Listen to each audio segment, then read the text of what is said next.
The alarm's shrill cry pierced the pre-dawn darkness at exactly 4:45 a.m., just as it had every weekday morning for the past 11 years.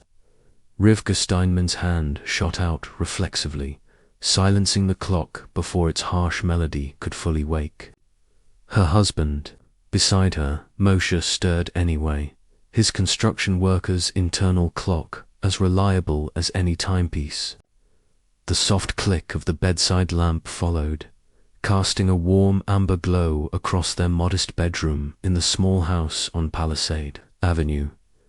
Neither spoke as they moved through their morning ritual, choreographed dance of efficiency born from years of necessity. Rivka, now 46, caught her reflection in the dresser mirror as she tied her graying hair into a practical bun. The lines around her eyes had deepened over the years, etched there not by laughter but by sleepless nights, and the weight of unanswered questions. Her face, once soft and round with contentment, had grown angular with worry and the lean years that followed tragedy. Moshe, 52, and bearing the weathered hands and stooped shoulders of a man who'd spent decades in construction, moved with the careful deliberation of someone whose body reminded him daily of his mortality. His dark hair, now streaked with silver, was already thinning on top, and his beard, once meticulously trimmed according to Orthodox tradition, had grown wilder, more unkempt, as if grooming had become just another luxury they couldn't afford, either financially or emotionally. The extra money from their grueling schedules, Rivka's early shifts at Goldberg's kosher bakery, Moshe's overtime hours at construction sites throughout Bergen County went toward the same thing it had for over a decade: private investigators, search efforts, and the stubborn flame of hope that refused to be extinguished. Hope that somewhere, somehow, their two boys were still alive. They gathered their belongings with practiced silence: Moshe's yellow hard hat and dented lunch pail, Rivka's worn purse containing the tools of her trade measuring spoons, a small notebook for recipes, and always, the photograph. It was from 1995, taken during happier times, when the future seemed as bright and endless as a summer day.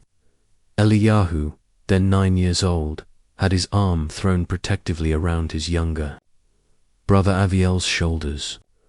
Both boys wore their yarmulkes with pride, their pahatha, traditional side curls catching the golden afternoon sunlight.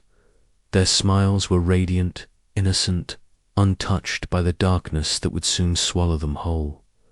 The October morning, air in Tenek carried the sharp bite of approaching winter. Frost painted delicate patterns across car windshields, and their breath formed small, ghostly clouds as they walked down Palisade Avenue in comfortable silence. This Bergen County town, nestled in the heart of New Jersey's Orthodox Jewish community, had once felt like a sanctuary, a place where their faith was understood, respected, and shared. Now it felt like a museum of memories, each familiar corner holding echoes of the life they'd lost. The Orthodox community was already stirring around them. Warm light spilled from kitchen windows as families prepared for another day, and the distant sound of morning prayers, the Shekirat, drifted from an open window somewhere down the street. These sounds, once comforting in their familiarity, now felt like a reminder of the normal life that had been stolen from them. The bus stop at the corner of Cedar Lane stood under a flickering streetlight that the township had been promising to fix for months.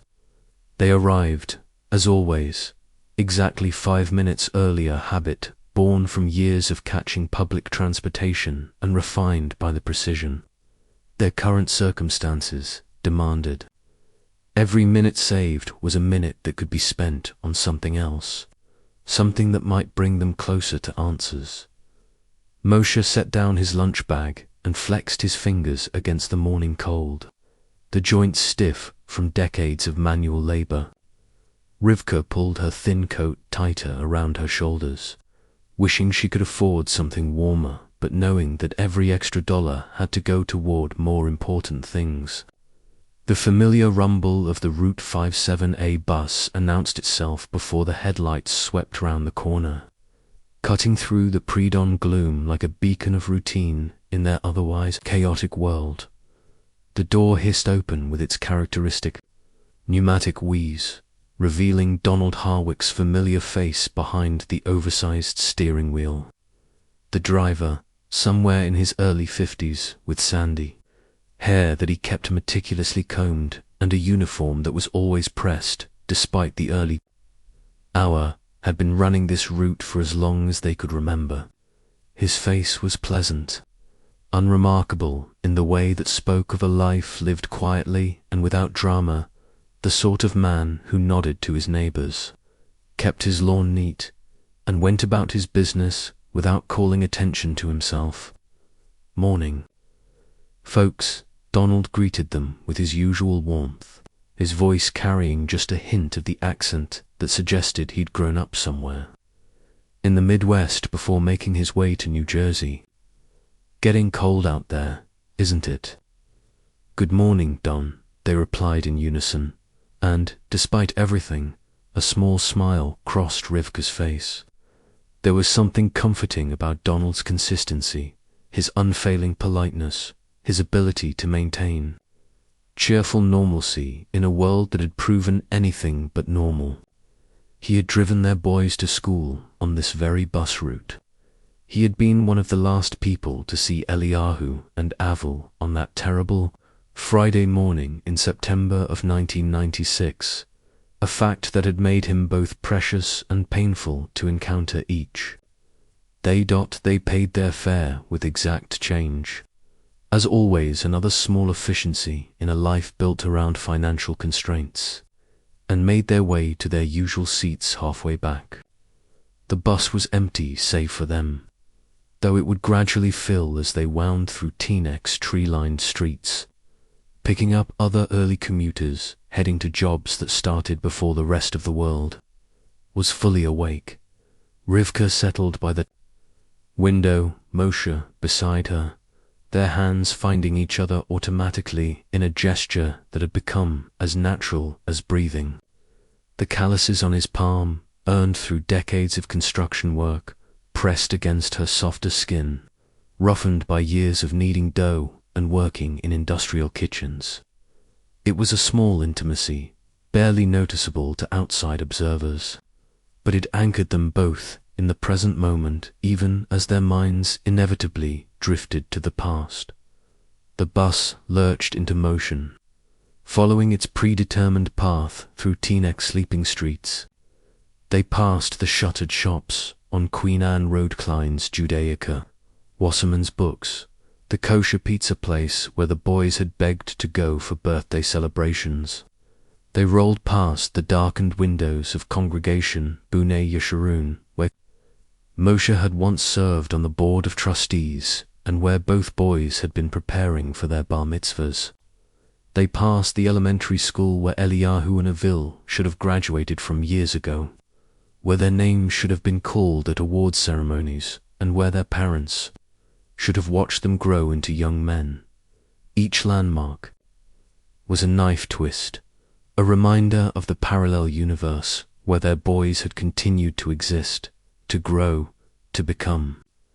In that other world, Eliyahu would now be 20, perhaps in college, perhaps married, perhaps giving them grandchildren to spoil. Avril would be 18, on the cusp of adulthood, full of plans and dreams and the boundless energy of youth. But in this world, they remained frozen at 9 and 7, their faces unchanging in the photograph Rivka carried everywhere. Rivka's phone rang just as they passed the Jewish Community Center, its modern facade still dark in the early morning hour. The sound was jarring in the quiet bus, cutting through the low rumble of the diesel engine and the gentle swaying of the ride. She fumbled for it in her purse, checking the caller ID with a frown that immediately deepened into concern. Tina police," she murmured to Moshe, her voice barely above a whisper. Beside her, she felt her husband's body tense, his grip on her hand tightening. They had received calls from the police before, always with hope, always ending in disappointment. False leads, dead ends. Well-meaning tips from people who thought they'd spotted two Jewish boys somewhere in the tri-state area, only to have the sightings proved to be other children, other families, other lives that hadn't been shattered by inexplicable loss. "Hello," she answered, her voice carefully controlled. "Mrs. Steinman. This is Detective Derek Keller from the Teaneck Police Department." Rivka's grip tightened on the phone. Detective Keller had been assigned to their case 3 years ago when the original investigator retired. He was younger than his predecessor, more energetic, but also more cautious about raising false hopes. If he was calling at this hour, if he was calling at all, it meant something significant had happened. Beside her, Moshe leaned in, his expression tense with the careful hope and defensive pessimism that had become their default emotional state. They had learned, through painful experience, to prepare for disappointment even as they desperately craved good news. "Yes, Detective, what is it?" "Ma'am, I need to inform you that there's been a development in your son's case." The words hung in the air like smoke from a fire, impossible to unsee once they'd appeared. Rivka's free hand found Moshe's, squeezing so hard that her knuckles went white. A development. After 11 years of silence, of false starts and dead ends, of private investigators who took their money and delivered nothing but empty promises, there was finally a development.